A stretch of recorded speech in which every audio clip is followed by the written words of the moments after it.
Bandung, 3 Juli tahun 2025, mantan Menteri Kelautan dan Perikanan, Susi Pujiastuti, baru-baru ini menjadi sorotan setelah video dirinya mengungkapkan keengganan mengunjungi Bandung viral dalam rekaman santai bersama KDM dan Farhan. Susi menyebut kemacetan lalu lintas parah dan masalah kebersihan kota yang belum optimal sebagai alasan utama ketidaknyamanannya. "Saya ini malas ke Bandung sekarang," ujar Susi, menyoroti padatnya jalan dan masih banyaknya sampah.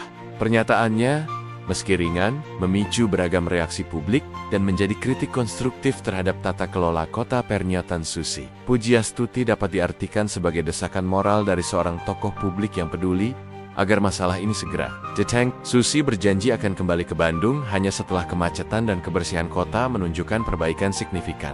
Janji ini menjadi tantangan bagi pemerintah daerah untuk mewujudkan Bandung yang lebih nyaman dan bersih. Bandung, 3 Juli tahun 2025, pernyataan mantan Menteri Susi Pujiastuti menyoroti dua masalah inti yang menghantui kota Bandung, kemacetan lalu lintas dan kebersihan kota. Isu-isu ini bukan sekadar keluhan, melainkan telah menjadi momok yang mengikis daya tarik dan kenyamanan di ibu kota Jawa Barat. Kemacetan lalu lintas di Bandung sudah lama jadi persoalan. Pertumbuhan kendaraan yang tak seimbang dengan infrastruktur jalan, serta kurangnya disiplin pengendara, menciptakan simpul kemacetan di berbagai titik, terutama saat jam sibuk dan akhir pekan. Kondisi ini menghabiskan waktu, energi warga, dan berdampak negatif pada produktivitas ekonomi kota. Selain macet, persoalan kebersihan kota juga jadi sorotan tajam. Meskipun pemerintah kota sudah berupaya, tumpukan sampah yang belum terangkut, sampah di saluran air, dan rendahnya kesadaran membuang sampah pada tempatnya masih jadi pemandangan umum. Kebersihan kota adalah cerminan tata kelola lingkungan dan penting bagi kesehatan publik serta citra kota. Dampak kumulatif kedua masalah ini sangat signifikan. Bandung, yang dikenal sebagai kota wisata dan kuliner, kini dihadapkan pada tantangan serius. Wisatawan mungkin akan berpikir dua kali untuk berkunjung jika harus menghadapi perjalanan melelahkan dan pemandangan yang kurang sedap. Pernyataan Susi Pujiastuti, meski disampaikan santai, adalah panggilan darurat untuk menyikapi kondisi ini dengan serius dan segera menemukan solusi komprehensif. Pernyataan mantan Menteri Susi Pujiastuti tak berhenti pada keluhan, melainkan berkembang menjadi desakan langsung kepada pejabat setempat, termasuk Wali Kota Bandung. Dalam video yang sama, Susi terlihat berdialog, menyampaikan harapannya agar pemerintah kota lebih peka dan cepat tanggap dalam menangani keluhan masyarakat, khususnya soal kemacetan dan kebersihan. Susi menekankan urgensi responsivitas pemerintah, di mana keluhan warga harus direspons dengan tindakan konkret bukan sekedar dikata. Ini mencerminkan pemahaman Susi tentang tata kelola pemerintahan yang baik. Umpan balik dari warga adalah kunci perbaikan. Masyarakat ini kan bayar pajak, jadi wajar kalau mereka menuntut kota yang nyaman dan bersih. Pejabat itu harus dengar dan cepat bertindak, ujarnya. Interaksi ini juga menyoroti pentingnya komunikasi efektif antara pemerintah dan masyarakat. Ketika suara warga didengar dan ditindaklanjuti, kepercayaan publik akan tumbuh. Harapannya, setelah interaksi ini, pejabat Bandung semakin terpacu mengidentifikasi akar masalah dan merumuskan kebijakan yang lebih efektif.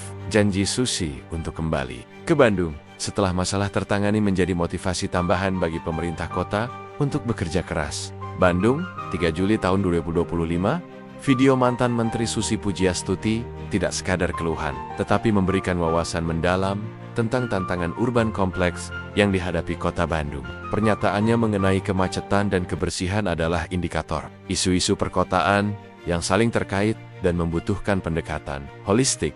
Salah satu tantangan utama adalah pertumbuhan kota yang tidak terkendali. Peningkatan penduduk dan urbanisasi pesat telah memicu masalah infrastruktur. Jumlah kendaraan melebihi kapasitas jalan, dan pembangunan yang tidak terintegrasi menciptakan penumpukan lalu lintas. Ini adalah dilema antara pembangunan ekonomi dan keberlanjutan lingkungan, serta kenyamanan warga. Tantangan berikutnya adalah manajemen limbah dan kebersihan kota. Meski ada upaya pemerintah, tumpukan sampah, minimnya daur ulang, dan kurangnya kesadaran masyarakat berkontribusi pada masalah ini. Sampah tidak hanya merusak estetika, tetapi juga berpotensi menimbulkan masalah kesehatan dan lingkungan serius. Susi Pujiastuti, dengan latar belakang lingkungannya, memberikan alarm kuat. Secara implisit, video ini juga menyoroti tantangan tata ruang dan regulasi perkotaan. Kemacetan dan kebersihan sering berakar pada perencanaan yang kurang ideal dan penegakan regulasi yang belum optimal. Diperlukan reformasi tata ruang yang visioner dan penegakan hukum tegas untuk pembangunan kota yang harmonis. Pernyataan Susi Pujiastuti adalah diagnosis publik terhadap kesehatan kota Bandung. Ini bukan sekadar keluhan, melainkan cerminan kompleksitas tantangan urban yang membutuhkan pendekatan multisektoral dan kolaborasi dari berbagai pihak, pemerintah, masyarakat, akademisi, dan sektor swasta. Ini menuntut kepemimpinan kuat, inovasi, dan komitmen jangka panjang. Di balik sorotan terhadap tantangan, pernyataan mantan Menteri Susi Pujiastuti juga memuat harapan besar untuk perbaikan kota Bandung. Janji Susi untuk kembali setelah masalah kemacetan dan kebersihan tertangani menjadi ultimatum positif yang mendorong semua pihak bergerak. Video ini bukan cuma kritik, tapi ajakan berkolaborasi. Bandung punya potensi besar sebagai pusat kreativitas, inovasi, dan pariwisata. Yang dibutuhkan adalah komitmen politik kuat dari pemerintah kota, diikuti strategi terarah dan implementasi konsisten untuk kemacetan. Harapan tertuju pada pengembangan transportasi publik terintegrasi dan modern, seperti optimalisasi BRT atau transportasi berbasis rel, serta penataan ulang jaringan jalan. Edukasi masyarakat beralih dari kendaraan pribadi juga krusial. Sementara untuk kebersihan, harapan besar ada pada peningkatan sistem pengelolaan sampah menyeluruh, mulai dari pemilahan di rumah hingga pengembangan teknologi ramah lingkungan. Peran aktif masyarakat dan penegakan aturan kebersihan juga sangat penting. Harapan lain adalah peningkatan partisipasi publik dan kolaborasi multi pihak. Pemerintah kota harus lebih terbuka menerima masukan dari masyarakat, akademisi, dan komunitas. Pada akhirnya, pernyataan Susi Pujiastuti adalah panggilan untuk optimisme yang berbasis tindakan nyata. Masa depan Bandung yang nyaman dan bersih sangat mungkin terwujud jika semua elemen kota bersatu, dengan pemerintah sebagai lokomotifnya dan masyarakat sebagai mitra aktif. Hanya dengan begitu, Bandung bisa kembali menjadi kota yang menarik dan nyaman dihuni, dan Susi Pujiastuti pun akan senang hati menepati janjinya untuk kembali.